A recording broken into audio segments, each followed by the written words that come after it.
Hernán es economista y director del Centro de Economía Política Argentina. Hernán, un placer saludarte. ¿Cómo estás?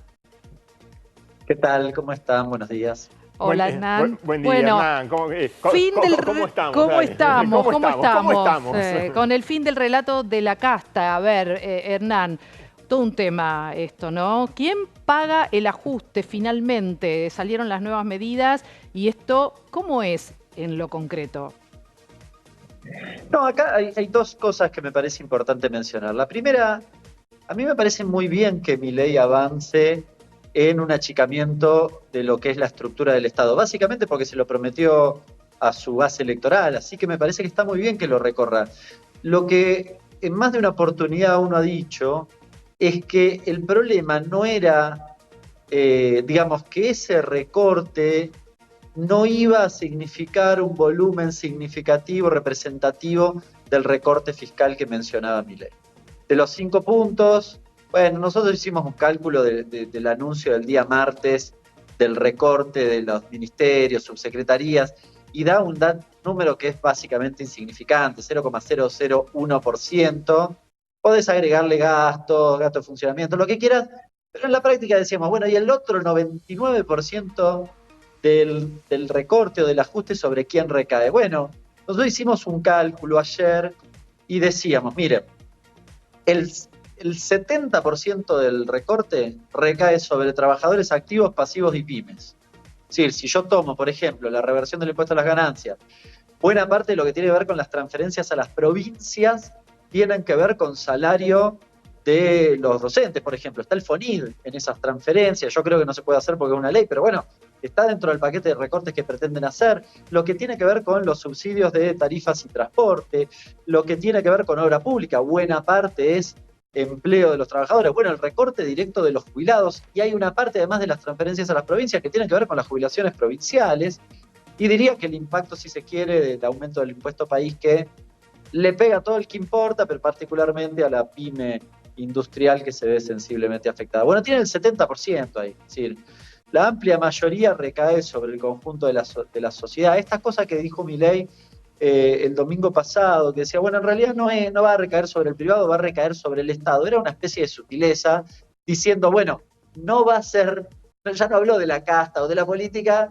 sino que finalmente éramos nosotros, en términos de que no, todos nosotros finalmente somos el Estado. Entonces, de alguna manera lo íbamos a pagar cada uno de nosotros. Me parece, eh, la primera conclusión es, obviamente, digo, nos afecta a todos nosotros, eso va a contramano de lo prometido, pero además en términos macroeconómicos para mí implica un impacto en materia de actividad que es significativo. Y me preocupa esta cosa del ajuste eterno, ¿no? Digo, vos haces un ajuste y eso te pega en la recaudación, entonces cuando terminaste tenés que arrancar de nuevo el circuito haciendo un nuevo ajuste, un nuevo circuito de ajuste. Me preocupa que podamos entrar en un escenario que espiralice eso. Y Hernán, él está hablando con respecto al ajuste desde el gobierno, hablan de 18 meses, 24, o sea, están hablando de un punto de llegada, ¿no? Le están poniendo un límite, por lo menos, a este ajustazo. Esto es lo que estamos escuchando. Que después, a partir de ese momento, bajaría, ¿no? Claro. Bajaría y mucho la inflación. ¿Crees que puede ser así? Digo, que en este camino, dentro de 2 años, ¿va a bajar mucho la inflación? Para ser preciso, en realidad, cuando Milei habla de 18 a 24 meses, eh, plantea el punto donde él quiere llegar. Es decir, no está diciendo 18 o 24 meses de inflación de 20 o 30%. Digo, para ser honesto con lo que ha planteado. Ahora, ¿puede bajar la inflación? Sí, claro. La discusión es en qué condiciones. Es decir, a qué costo, por decirlo de manera sencilla. A mí me parece poco creativo lo que se ha planteado en el sentido de que el ajuste finalmente es un ajuste recesivo, es decir, va a tener impacto sobre la actividad económica y sobre el empleo, y un ajuste que implica una transferencia de ingresos, básicamente en los sectores asalariados. Entonces, me parece poco creativo en el sentido de que me parece que había otras alternativas, si es que vos querías ordenar la macro, cosa que yo comparto, me parece que había que hacer una corrección de índole macroeconómica, pero parece que el camino que se recorrió no le hace bien al conjunto de los argentinos. En la década de los 90, con otro esquema, digamos que tal vez el día de mañana acá en la Argentina puede haber o no, porque es lo que plantea Milei con la dolarización, o supongamos una neoconvertibilidad, pero una de las cosas que pasaba, y de hecho ustedes se ven acordar, el pass-through, por ejemplo, de la devaluación del 2001-2002 es relativamente bajo. Y si, ¿por qué? Bueno, porque nadie tenía un mango. Es decir, una especie de paz de los cementerios. No me acuerdo, pero el pass-through debe haber sido del 70%, una devaluación que fue de 1 a 4, ¿no? Digamos, es decir, relativamente chica. Pero porque la sociedad no tenía un mango en el bolsillo. Yo lo que digo es, si vos moderás la inflación, porque la gente no tiene para comer, me parece que el objetivo no está logrado. Está logrado el objetivo de la inflación, pero la verdad que tirando por la ventana a los argentinos me parece que no es la solución. Y acá Claro, además, la pobreza, creo, ¿no? El tema es la pobreza que se claro, incrementa mucho más. Me quedé, perdón, Hernán, me quedé con lo que vos hacías hincapié, ¿no? Que se podría haber hecho de otra forma mejor. ¿Por qué camino hubiese sido vos? mira, les pongo dos ejemplos. Primero, hacer un ajuste de este tipo y desregular todo, es decir, devaluar y sacar el fideicomiso del trigo, del aceite, eliminar los cupos a la carne, liberar la nafta. La nafta aumentó casi 90% en 2 días. Sí. ¿Qué pretendían? ¿Culpa del gobierno anterior? Me parece un montón. Es decir, porque además la Argentina produce trigo, produce petróleo, produce maíz. ¿Cuál es el sentido de que nosotros paguemos lo mismo que el mundo? Es decir, me parece que ahí hay una cosa que está francamente equivocada. Y después, si bien uno puede decir, y es parte del debate que ha tenido el gobierno, el equipo económico, porque uno puede decir, finalmente es un ajuste donde ganó el gradualismo, y ustedes se sorprenderán, es un ajuste feroz para mi forma de ver, pero tiene 2 puntos de recaudación, a contramano de lo que había dicho Milei. Había un ala del equipo económico que decía, no, 5 puntos de recorte de gasto, y otro decía, no, es un montón, hagamos una especie de ajuste con una partecita heterodoxa, si querés, con el impuesto país y el aumento de las retenciones. Bueno, a mí me parece que había otras alternativas. A algunos les incomoda, pero la verdad que, ¿se acuerdan el debate del aporte extraordinario de las grandes fortunas? En la Argentina, antes de eso, se decía que iba a ser recesivo, porque iba a hacer caer la inversión. Bueno, después nadie dijo que no pasó eso.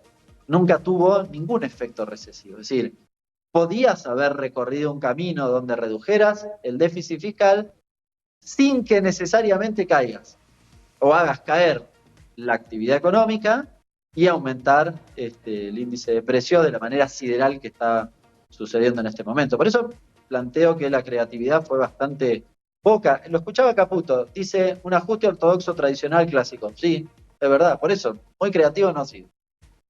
Sí, ahora nosotros, a ver, o sea, por lo pronto vos hubieras renovado, ¿no? Este aporte de las grandes fortunas.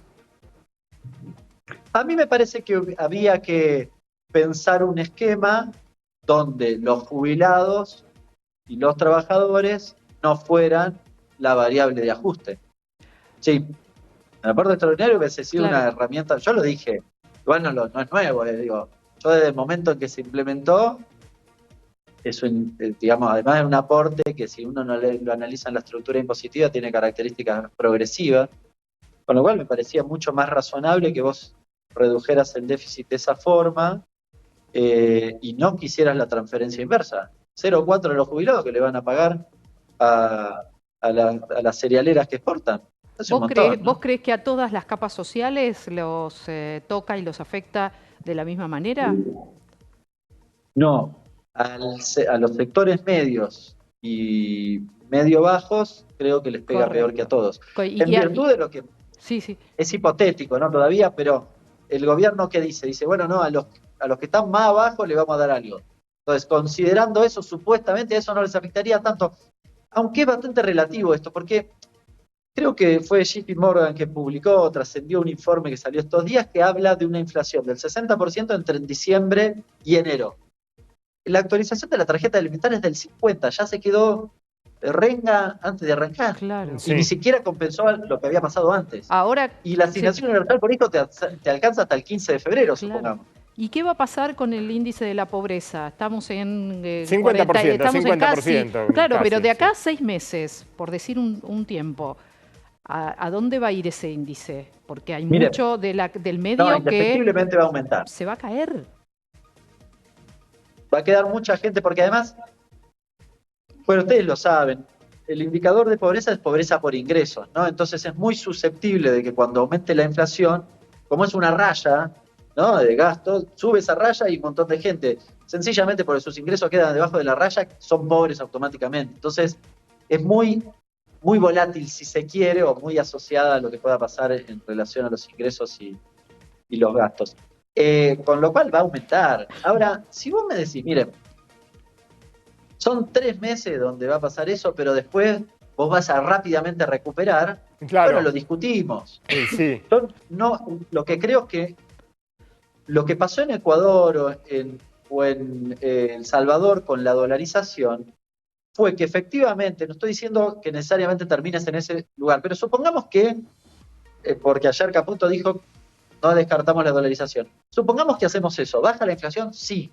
Ahora, ¿qué pasó con los salarios? Nunca recuperaron el nivel previo. claro. 20 años después, recuperaron, sí, pero una partecita. Nunca recuperaron el nivel previo, con lo cual estás condenado a vivir más pobre, con menos poder de compra, y no solo que te aumente la pobreza, sino muchos sectores medios que terminan, más allá del indicador, condicionados en su vida cotidiana a vivir con una precariedad mucho mayor que la que tienen hoy. Bien, bien.